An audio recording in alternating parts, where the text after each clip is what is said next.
अस्सलाम वालेकुम दोस्तों। पाकिस्तान और जिम्बाब्वे के दरमियान तीसरा वनडे मैच भी अपने ख़त्म पजीर हो चुके हैं। तो इसके साथ साथ पाकिस्तान टीम ने भी ये सीरीज़ अपने नाम की है।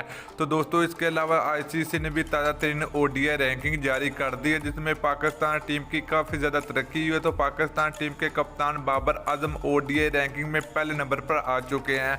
तो आप लोगों को इस वीडियो में मुकम्मल तफसील आप लोगों को बताएंगे कि ओडीआई रैंकिंग में पहले नंबर पर कौन सी टीम है और पाकिस्तान किस नंबर पर है, मुकम्मल तफसील मिलेगी। तो उससे पहले चैनल को सब्सक्राइब कर दें और साथ लगी बेल आइकन जरूर प्रेस कर दीजिए। चलिए दोस्तों देख लेते हैं ताज़ा तरीन ओडीआई रैंकिंग।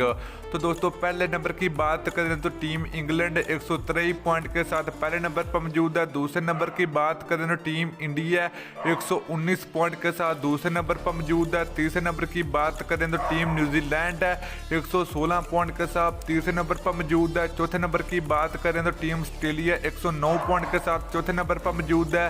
पांचवें नंबर की अगर बात करें तो टीम साउथ अफ्रीका 108 पॉइंट के साथ पांचवें नंबर पर मौजूद है। छठवें नंबर की बात करें तो पाकिस्तान टीम है 102 पॉइंट के साथ पाकिस्तान टीम छठवें नंबर पर मौजूद है। सातवें नंबर की बात करें तो टीम बांग्लादेश है, तो बांग्लादेश क्रिकेट टीम के टोटल 88 पॉइंट है, ये सातवें नंबर पर मौजूद है। इसके अलावा नंबर 8 की अगर बात करें तो टीम श्रीलंका है, तो श्रीलंका क्रिकेट टीम के टोटल 85 पॉइंट है, ये 8वें नंबर पर मौजूद है। 9वें नंबर की बात करें तो टीम वेस्ट इंडीज है 76 पॉइंट के साथ 9वें नंबर पर मौजूद है। इसके अलावा लास्ट नंबर की अगर बात करें तो टीम अफगानिस्तान है, जो कि इसके 55 पॉइंट है, ये 10वें नंबर पर मौजूद है।